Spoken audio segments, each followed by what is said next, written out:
Jeremy Webb? Yeah, who wants to know? Jim Dowling. Oh, I know. From with the behind the scenes. Yeah, do you mind if we go backstage and interview you and find out a bit more about what you're doing on the studio stage with the Christmas Carol? You want to go behind my scenes? I want to go behind your scenes. Okay, go in. Go behind my scenes. All right, let's go. Okay. All right. Are they going to come too? I don't know. Okay. So hop on, I say. I'm just feeling a little bit discombobulated after the day I've had at work. What with that portly gentleman trying to extort money out of me, and my deadbeat nephew trying to wish me a Merry Christmas. Oh, I just need to relax. I just need to get into my jammies and put on some Netflix and chill. So this is the Studio Theatre, which is different from what a lot of people think of as Neptune Theatre. Right. Can you talk a bit about that? Yeah, we have two stages. Fountain Hall, which is our main stage, which seats 450 people. And then we're in the Scotiabank stage right now. It's slightly smaller. It seats 180 people. Both theaters are really intimate. You're very close to the stage in both, but this one feels even more intimate because the stage thrusts a little bit into the audience. So Christmas Carol was created in 2003 specifically for this room. And actually, you know, we're sitting here today. It was 19 years ago yesterday that I first stepped out pretty much where we're sitting right now and started the show.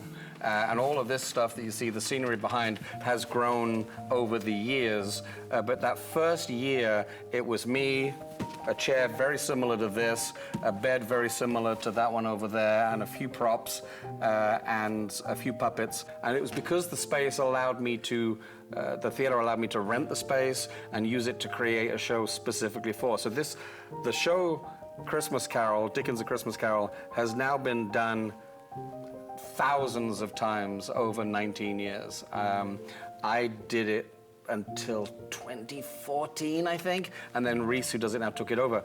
But I created it as a make-work project right here. So a technician in a theater, when I hear technician, I hear the person who, you know, goes around fixing things, plugging things in, but in this particular show, you do a lot more. Yes, I do a lot more. I ring bells. I actually do costume changes for an actor, both on stage and off stage. I do what we call Foley. I shape walls and run smoke machines. And how do you do a costume change for somebody on stage? The way it's been planned out, the actor is turning in a circle. I come out, and as I come out, he would turn the other way, actually. Coat on as he goes around, other sleeve, take his hat off, pick up his stuff, and walk off. And you said Foley work. What do you mean by that? So I do sound. I'm doing a lot of the sound effects on this show are done manually. So I'm ringing bells, I'm shaking walls, I'm having smoke machines running.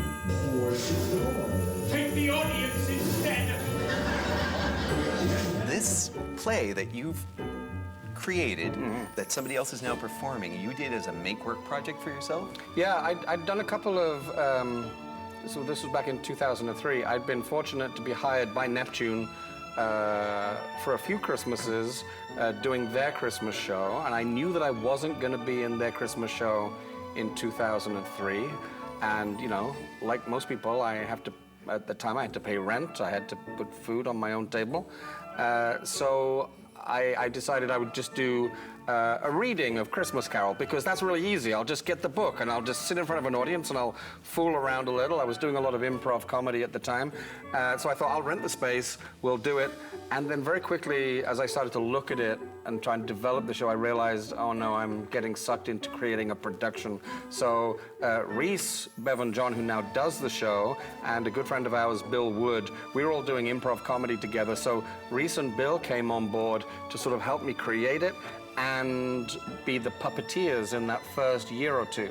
So Reese has been with the show on and off since its very beginning. And since then, there have been many wonderful people behind the scenes and on stage with me as puppeteers that have come in for a year or two, or a year or 10, if you're counting some of the people that are on it today. You know, so yeah, it all started from a need to put food on the table. So did you come right out of school, do some community theater, learn the trade? How did you get here? I did theater in high school, Okay. like many of us did. I left and got a finance degree and worked in the finance industry for about 10 years.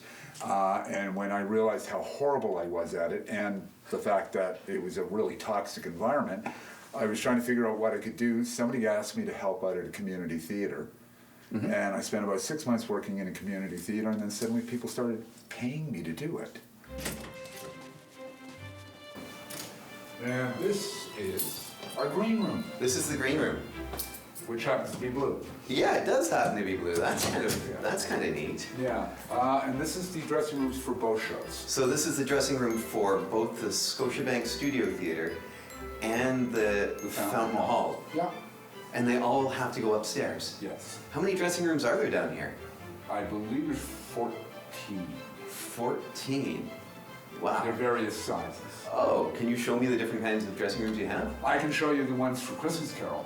That would be great. So this is the dressing room for Reese. This is Reese's dressing room. This is really cool. So he comes in, and this is where he gets ready to go on stage, like Exactly. sitting right here. So you could have 5 people here just putting on makeup. On a large show, absolutely, yeah. Oh, that's really, really cool. The orchestra room. What's this? That is where the band plays for Elf. Elf on the fountain stage? On the fountain stage. We used to have the band underneath the stage, but 10 years ago we moved it into this room. The orchestra all plays in here. Actors have a screen facing them up on stage that they can see the music director so they know their cues. Oh, that's really, So it's all really cool. isolated. I love this space. This is actually my favorite space to play as an actor of all the theaters I've played, because it allows you to get around the audience.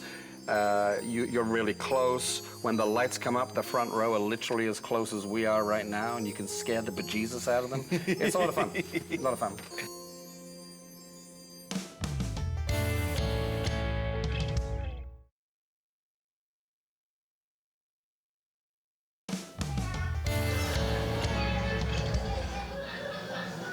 Didn't think you were coming to the theater to watch a cute YouTube video, did ya? So I'm here with Sean. We're backstage at the Scotiabank Studio Theatre. You normally work in this level of light? I do indeed. Holy smokes. Maybe so that people can see what's going on back here, do you mind turning some lights on so that we can see a bit more? Sure, that would do. Thank you, Sean. Wow. Oh, cool. You have a camera? We do. We have a camera mounted on the back wall. This is an infrared camera, in fact, so that we can actually, when lights are out on stage, we can actually see actors on stage still. You can see in the dark from back here? We can see in the dark. That's really cool. Yeah. So when you're back here, you get to watch the show. Yeah. And you're responsible for a lot of the stuff that's going on the stage, right? Depending on the show, yeah. Depending on the show. Have you ever seen something, been watching it on the monitor, either in the dark or with the full light on, where you knew something was wrong, but you couldn't react? Like you couldn't do anything about it? Yes. Tell Quite me. often. Well, I mean, we've had pieces of set break on us during the show. In the middle of a show, I can't really come out and go and fix it. So the actors are left to ad lib and work around it. Obviously, if it's a safety issue, then we would have to stop the show. You said when you were creating the show, you worked with people who specialized in improv. So Yeah.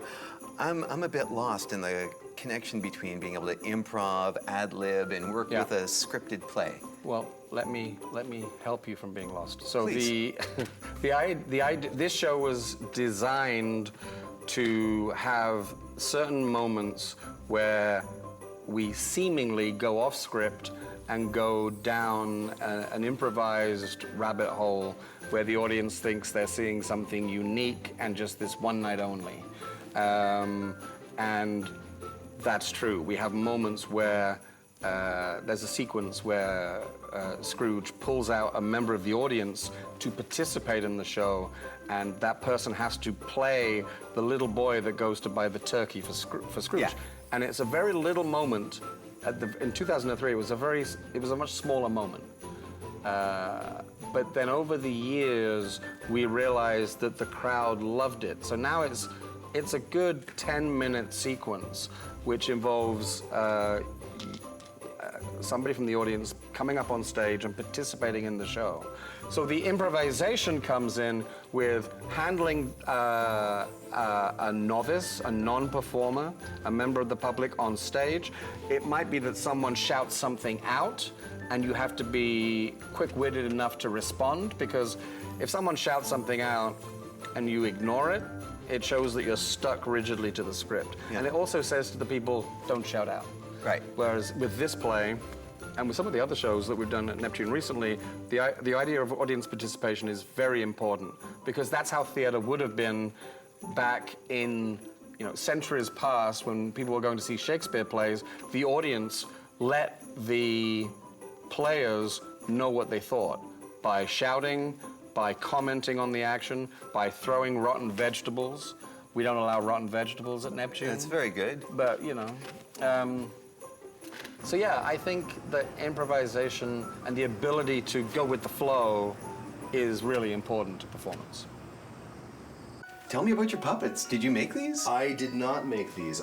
These were all part of the show before I joined, and had been for years. So are you hiding behind something so they can't see you? Because No, I grew I'm- up watching Sesame Street and you couldn't see the puppeteers. No. The convention here is that I'm wearing black. Yeah? And I'm sort of like a cross between a chimney sweep and a newsie. I've got black fingerless gloves and like a golf cap, and I'm wearing a scarf. Of course, since I'm not dressed in my blacks. Oh yeah, but we're, then... So Marley. No, this is Marley. So now there's the voice for Marley is recorded. Oh. So I move his mouth along with the recorded voice. Originally it was Jeremy's voice, and then Reese has done it in more recent years. So I'm simply moving him along with it, gesturing and whatever. And so he wails and screams.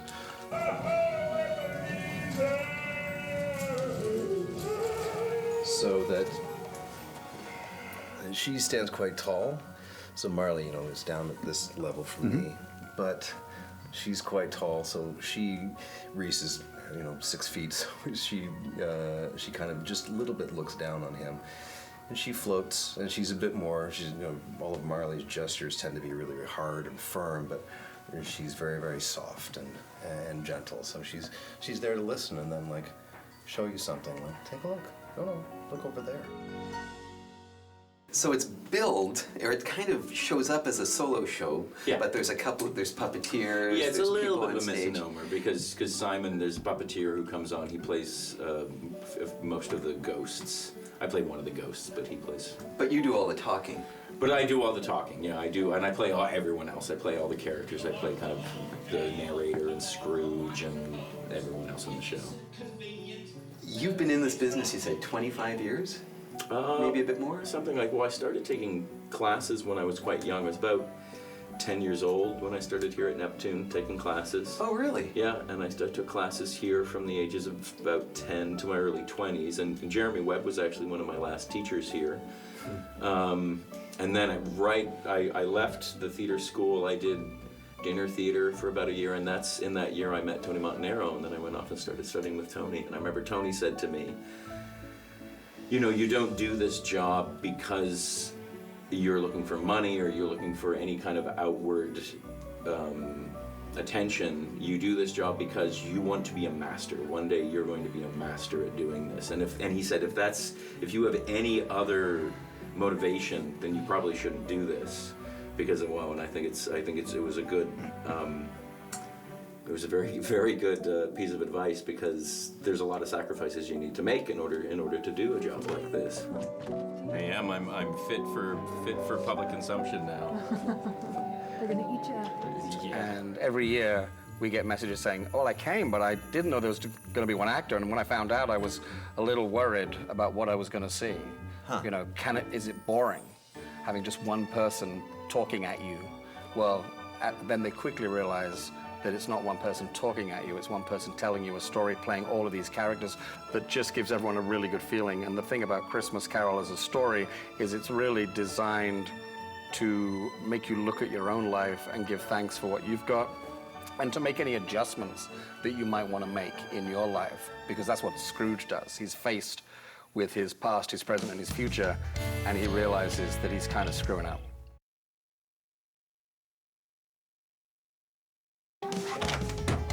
Places for the top of the show. Great, I'll be right up. Okay, Thank you. Thanks, have fun. Break a leg. Me too. So, where are we right now? So we are now in the control room for the studio theater. In fact, we have Jess, our stage manager and lighting designer. Oh, fantastic. And this is where everything gets controlled from. And on this show, actually, we are at the point where everything is actually controlled by this one computer program. So by the one computer program. One computer program, it is running our sound, our lights, and our video. So where Jess is sitting, this takes care of everything. That takes care of everything on this show. This is all pre-programmed. For the most part. You don't do that day of the show. No, because the show's been running for a number of years now, we did most of the programming a few years ago, and we just sort of tweak and update it as needed from year to year. Okay, so are you hitting cues and telling it when to go, or is it listening to the people on stage? No, I hit go, because the people on stage, the timing can ebb and flow. So I hit go when we need the lights to change or the sound to change, and any builds like fade-ins or fade-outs are programmed in.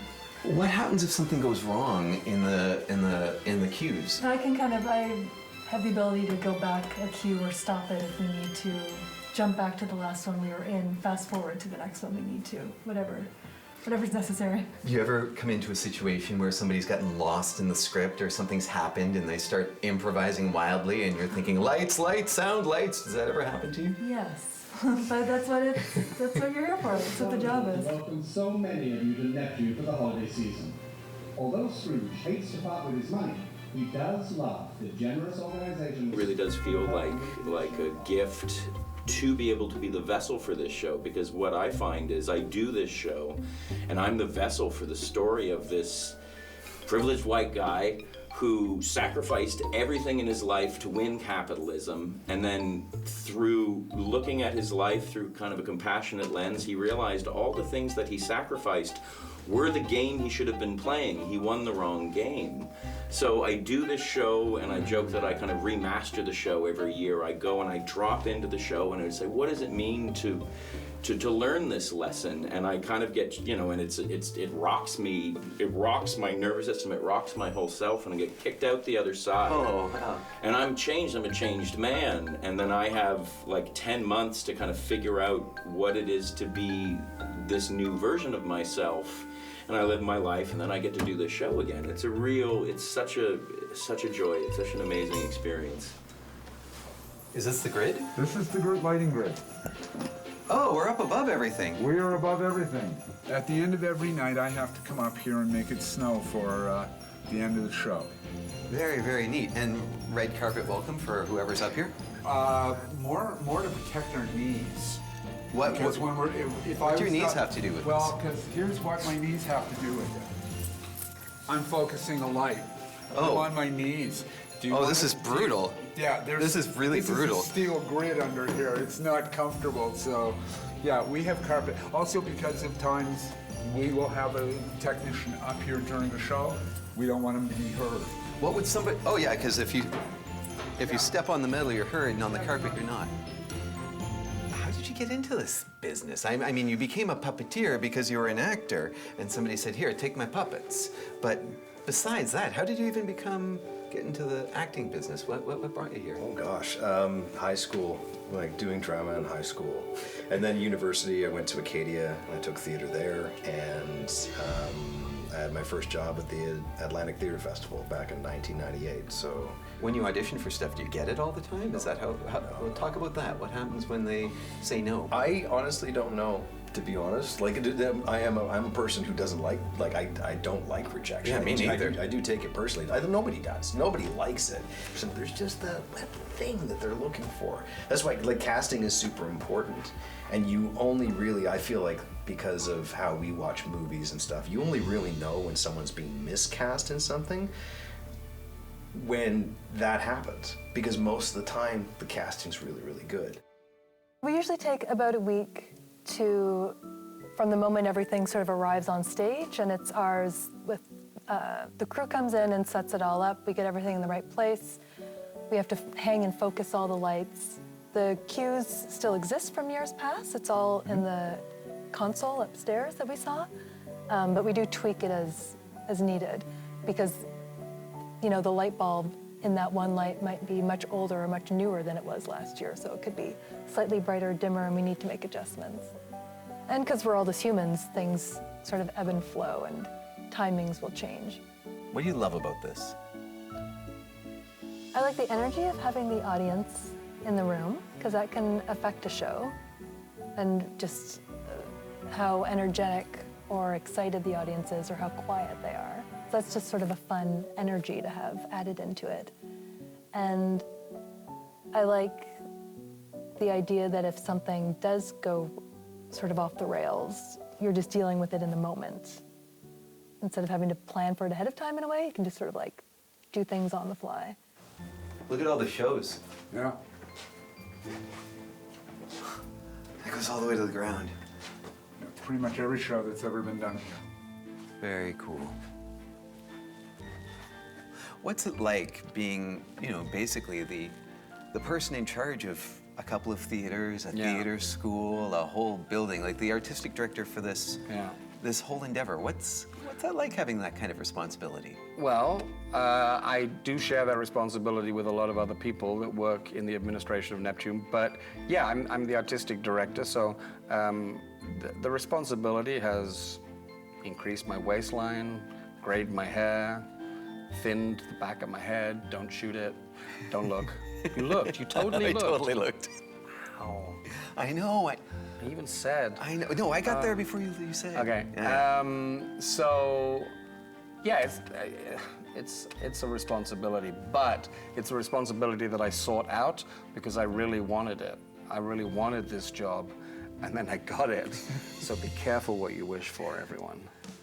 I love this theater. I love this theater company. I love this theater community. I moved here in 1998. Neptune was my first Canadian theater gig in the summer of '98. And I've been in Nova Scotia ever since. I've made it my home. I've now got a family here. I can't imagine really living anywhere else. Never say never, but I can't imagine it right now. And the fact that I still get to be in this building 24 years after arriving in the country is very exciting.